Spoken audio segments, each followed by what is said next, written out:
Buenos días, señora López Paniagua. Bienvenida de nuevo a la comisión. Vamos a proceder a sustanciar la pregunta. El diputado señor Rodríguez Enrique tiene la palabra para formularla por tiempo de 3 minutos. Gracias, presidenta, y buenos días, señora López. Verán, dice la Constitución española en su artículo 47 que todos los españoles tienen derecho a disfrutar de una vivienda digna y adecuada. Claro, este artículo a mí siempre me ha parecido tremendamente cruel, sobre todo para el que tiene que legislar en cada momento, porque claro, si los españoles tenemos derecho a una vivienda digna y adecuada, pues ¿cómo se mide la dignidad de una vivienda? Es decir, ¿se mide en función de la normativa vigente de la cual somos responsables los poderes públicos, como dice también la Constitución? Y una segunda pregunta que nos podríamos hacer es si nos podemos dar por satisfechos solo con establecer las normativas o quizás también es nuestro cometido el velar por su cumplimiento efectivo. Se lo digo porque en el caso de las viviendas de la avenida de Garbel y Galán de Plasencia, yo creo que hemos tenido información suficiente para saber que meses después de su adjudicación seguían existiendo problemas graves tales como la falta de suministro de agua y luz. Hubo incluso un usuario que no podía hacer uso de su vivienda porque necesitaba enchufar un respirador y no había suministro eléctrico. Cuadros eléctricos que no cumplen con la normativa, presencia de hongos en baños, falta de sanitarios, deficiencias en las carpinterías y aislamientos, zonas comunes sin acabar y ascensores sin ejecutar. Y además se le dijo a los agraciados en el sorteo que había que ocupar las viviendas antes del día 1 de junio, para que no se adjudicasen al siguiente de la lista, cosa que me parece que ya ha cambiado. Creo que lo han cambiado ustedes porque, claro, con el panorama que les acabo de escribir, pues ¿quién tiene ganas de vivir en esas condiciones, en esas viviendas? A mí todo esto me resulta sorprendente porque el 25 de mayo, un día después de registrar la pregunta que sustanciamos hoy, el concejal de Servicios Sociales del Ayuntamiento de Plasencia, don David Calvo, dijo que a pesar de los problemas de los interiores de las viviendas, es decir, él los reconocía, las obras de las zonas comunes no impedían una vida normalizada dentro de las viviendas y yo les insisto en que no estamos hablando, por ejemplo, de pintar las zonas comunes, es que estábamos hablando también de que se tuvieron que llevar a cabo obras de demolición de forjados para conformar los huecos del ascensor. También dijo que técnicos de la Junta revisarían el cuadro de luces 5 días más tarde para hacer las mejoras necesarias en el contador y para que soportase todas las altas nuevas.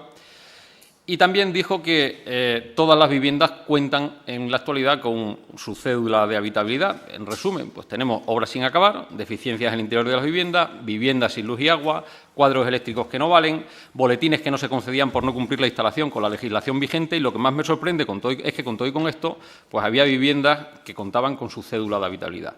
Pues con todas estas cosas, señora López, dígame, ¿considera que estas viviendas eran dignas y adecuadas en el momento de su adjudicación conforme a lo que establece el artículo 47 de la Constitución? Nada más, presidente. Muchas gracias.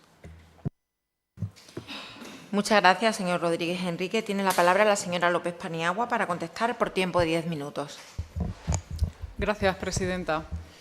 Bueno, vamos a ver. Estamos hablando de unas viviendas que es un edificio del año 1992, un edificio de 21 viviendas, de las cuales se quedaron vacías, estaban vacías varias, con lo cual se incorporaron al proyecto que es con el que se está actuando, que se llama Extremadura Renervis. Es un proyecto que lanzó en el año 2019 la Junta de Extremadura, pero que gestiona la empresa pública Urbipexa.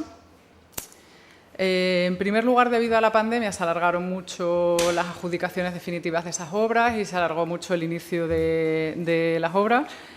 Pero bueno, en este momento, mejor dicho, cuando nosotros entramos en el Gobierno el año pasado, enseguida nos hicieron saber que había personas que ya estaban esperando, que ya se les había adjudicado la vivienda y que, bueno, pues que el edificio seguía en obras. Entonces, nosotros lo que hicimos fue alterar el orden en el que estaban previstos realizar las obras, de manera que se pudieran acometer las obras de acondicionamiento del interior de las viviendas para que las personas adjudicatarias pudieran entrar a utilizarlas lo antes posible.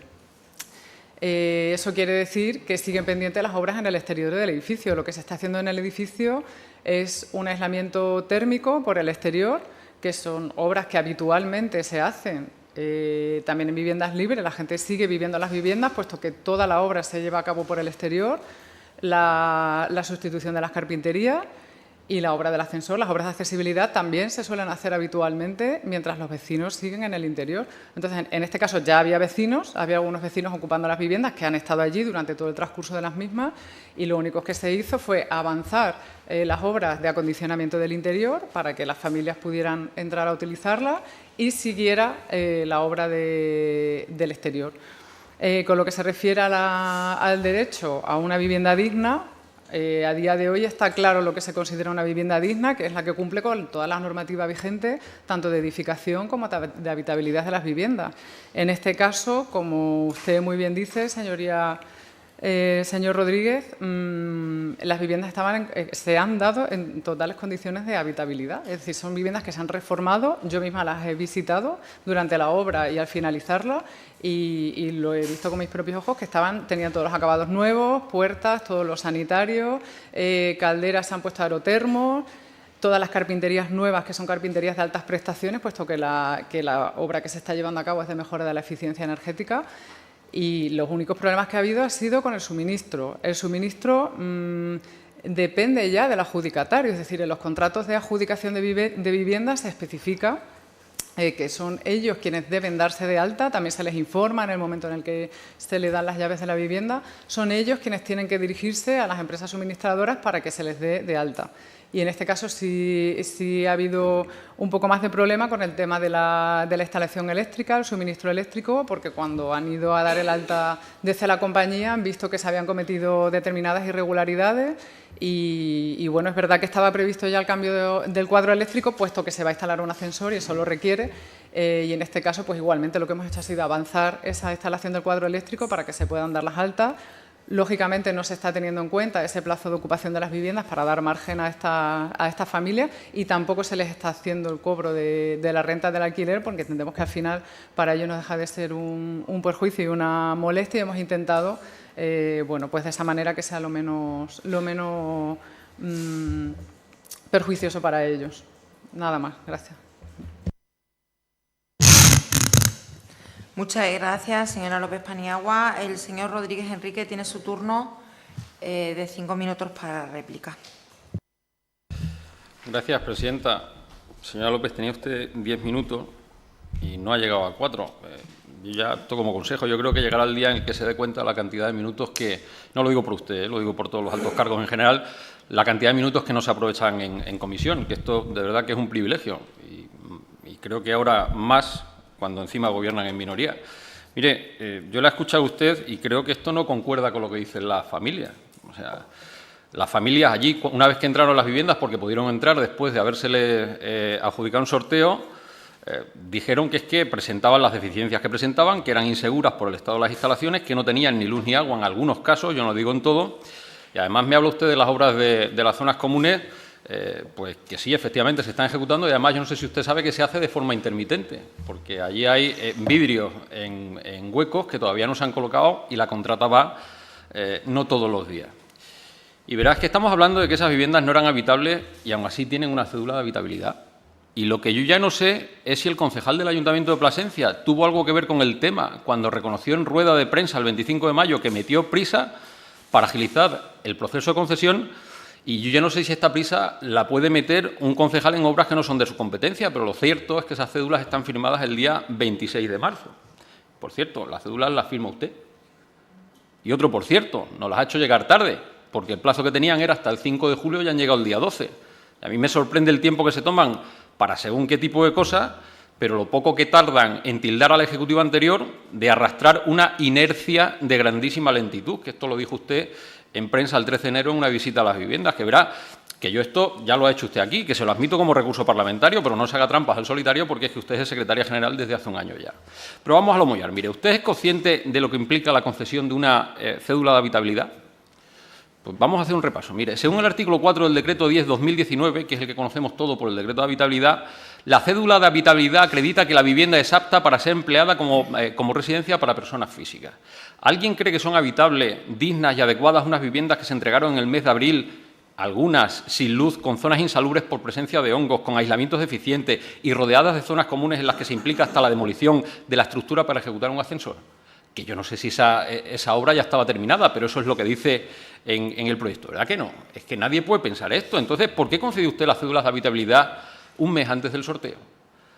Otro artículo, el 11 del mismo decreto, sobre la inspección. Los técnicos del órgano competente podrán inspeccionar en cualquier momento el cumplimiento de las condiciones exigidas para la concesión o renovación de la cédula de habitabilidad. ¿Contaba con algún informe técnico reciente sobre la situación real de la obra antes de conceder la cédula de habitabilidad? Y no me cuente que el informe de otorgamiento fue en el 2016, que ahí ahí no hubo que dar de baja al suministro eléctrico ni solicitar nuevos boletines, y esto es una documentación que también le hemos pedido y nos la ha hecho llegar. Cuando le digo reciente me refiero a que sea del 2024. Es más, ¿sabe usted si se ejecutaron antes de firmar las cédulas de habitabilidad las partidas 0, 4 y 29 del capítulo 2 de la medición del proyecto de las zonas comunes, por las cuales se demolía y se ejecutaba una nueva instalación eléctrica que incluía el cuadro de servicios generales, los cuadros secundarios, los circuitos y los mecanismos? Y se lo digo porque con el cuadro empezaron a principios de julio, como usted bien ha dicho, y es que esto es justo después de formarse el follón. Oiga, pero si empezaron en julio a hacer esto, ¿por qué concedieron las cédulas de habitabilidad en marzo? Y más cuestiones, esta vez sobre la Ley 3/2001 de calidad, promoción y acceso a la vivienda de Extremadura. Artículo 15. La cédula de habitabilidad es el único documento que permite la conexión de abastecimiento de suministro. Es decir, en la cédula se certifica la existencia de instalación eléctrica para dar de alta la luz, esto es así, pero como le acabo de decir, el suministrador pide el boletín que certifica que la instalación se ha ejecutado conforme a ley para ese alta. Y el edificio pues no cumplía porque están ustedes con el cuadro y además es propiedad de la Junta. Pero para entendernos, para que lo entendamos todo, si los enchufes y los circuitos anteriores eran, por ejemplo, de 10 amperios y se dio de baja la luz, jamás te van a dar de alta el suministro con esa instalación y mucho menos sin cambiar el cuadro, que es lo que creo que ha pasado. Y le digo lo mismo para el cumplimiento del artículo 16 de la misma ley sobre las condiciones exigibles sobre normas de seguridad en instalaciones de gas y electricidad, que luego vienen los inviernos con estos braseros eléctricos y pasa lo que nadie quiere que pase. Pero es que si el cuadro no se ha empezado a cambiar hasta principios de julio, ¿por qué concedió usted las cédulas de habitabilidad en marzo? En definitiva, señora López, que es que esto no va a hacer las cosas deprisa para hacernos la foto cuanto antes, que es que esto va a hacer las cosas bien. Y si a usted le han dicho que se pueden conceder unas cédulas de habitabilidad sobre unas viviendas que no son dignas y adecuadas, tendrá que poner un pie en pared y negarse a hacer esto en lo sucesivo. Pero si usted ha firmado las cédulas a sabiendas de que no se podía hacer porque la edificación seguía en obras y estaba en unas condiciones que no eran ni dignas ni adecuadas, pues quizá alguien debiera seguir el ejemplo de Vox en el Ejecutivo Regional. Nada más, presidenta, y muchas gracias.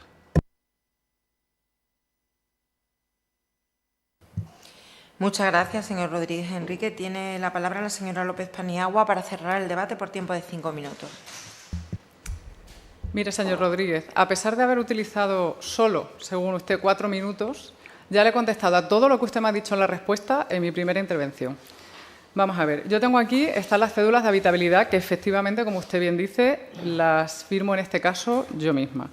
Tengo los informes que se adjuntan, el informe técnico que se adjunta a la cédula de habitabilidad de todas y cada una de las viviendas actualizadas. Solamente una mantenía la de 2016 por una sencilla razón, que es que sigue estando vigente, porque tienen una caducidad de 10 años. Pero es que además yo exijo que cuando se hace un contrato de adjudicación se me presente un informe técnico con fotografías de las viviendas, por supuesto actualizado, y donde conste el estado de todas las viviendas, procedan de una rehabilitación o no. Con lo cual, tengo informes que también se lo puedo hacer llegar, si usted quiere, y tengo fotografías de todas las viviendas. Las viviendas se han entregado así. Así se han entregado. Todas. Tengo fotografías de todas las viviendas, todos los cuartos de baño están nuevos, si le faltaba algo se ha sustituido, aerotermos, que usted que es arquitecto sabrá que no son baratos, carpinterías de altas prestaciones, están aquí todas nuevas, con sus cristales, con sus pegatinas. En fin, sé perfectamente lo que es una cédula de habitabilidad, sé perfectamente lo que conlleva y yo misma no hubiera dado la cédula ni hubiera permitido que nadie viviera en unas viviendas si no estuvieran así. Estaban totalmente terminadas. En cuanto a las declaraciones del concejal, pienso que está usted equivocado, pero por una sencilla razón, que es que él ha visitado las viviendas conmigo. Entonces, hemos visto perfectamente durante la obra y al finalizar la obra que estaban terminadas, que estaban rematadas, que hemos ido personalmente para cerciorarnos de que todo esto estaba así. A ver, la obra se está alargando mucho, eso es verdad, desde el principio fue bastante lenta, pero hay que tener en cuenta que son obras con un desempeño difícil, es decir, a veces la convivencia no es sencilla en determinadas zonas, en determinados bloques. Este proyecto de Extremadura Renervis lleva adjunto o en paralelo un proyecto de acompañamiento social. El plazo, ya se terminaron los contratos porque por el plazo que se han alargado las obras, lo hemos alargado, es decir, vamos a hacer un nuevo contrato que está a punto ya de llevarse a cabo la contratación, ya se ha licitado.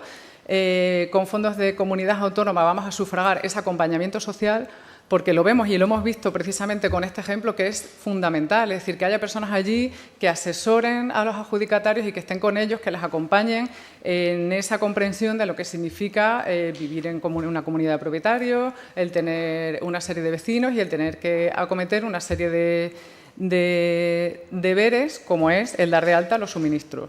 Para que usted sepa, durante el transcurso de las obras se ha incendiado 2 veces el edificio. Se han incendiado los garajes y se ha incendiado el portal. Es decir, no es nada fácil llevar a cabo unas obras en determinados lugares, eso es una realidad. Vamos a hacer lo posible para que con ese acompañamiento social la obra vaya mejor, pueda ir más rápida, no se repitan esa serie de incidentes, pero le vuelvo a decir, las viviendas estaban en condiciones de habitabilidad, los suministros los tenía. Es decir, no tenía una línea de 10 amperios porque es un edificio del año 92, no hay que irse, no nos estamos yendo tan lejos. Entonces, las instalaciones funcionaban y tenían suministro. Otra cosa es que al dar de alta como nuevos usuarios se haya visto que el cuadro necesitaba una mejora. También porque de las 21 viviendas, solamente 4 tenían contador. Es decir, el resto estaba funcionando de una manera fuera de la legalidad. Entonces, todo eso ya se ha regularizado. Como digo, es algo que estaba previsto la consecución de las obras con motivo de la instalación del ascensor, pero al igual que hemos hecho con el interior de las viviendas, se ha hecho con el cuadro eléctrico, que se ha avanzado esa parte de la obra, un poco modificando, alterando el orden que llevaba en un inicio, para que puedan entrar esas personas lo antes posible. Ahora le pregunto yo a usted, ¿por qué se adjudicaron estas viviendas un año antes cuando se empezó la obra, un año antes de que estuviera prevista la finalización de las obras? Es decir, en febrero de 2023, cuando empezaba la obra, ya estaban adjudicadas definitivamente las viviendas. Se inició el proceso con varios meses de antelación, sabiendo ya que iban a tardar al menos un año en entrar estas personas. Eso es lo que ha provocado todos estos problemas. Personas que estaban impacientes, que ya sabían que tenían una vivienda adjudicada y que veían que no iban a entrar nunca. Si no se hubieran adjudicado, la obra hubiera durado el tiempo que fuera, que siempre es aconsejable que dure lo menos posible, y después hubieran entrado estas personas. Por eso ha habido que alterar el orden, por eso ha habido que improvisar y por eso ha habido que modificar y alterar el orden de la obra durante el transcurso. A lo mejor fue porque en el año 2023 teníamos elecciones en mayo y febrero pues un mes muy bueno para dar anuncios como que se dan 15 viviendas en una localidad como la de Plasencia. Muchas gracias. Muchas gracias, señora López Paniagua. Gracias por comparecer en esta comisión. Que tenga un buen día. La segunda pregunta es la número 345, PROC 363.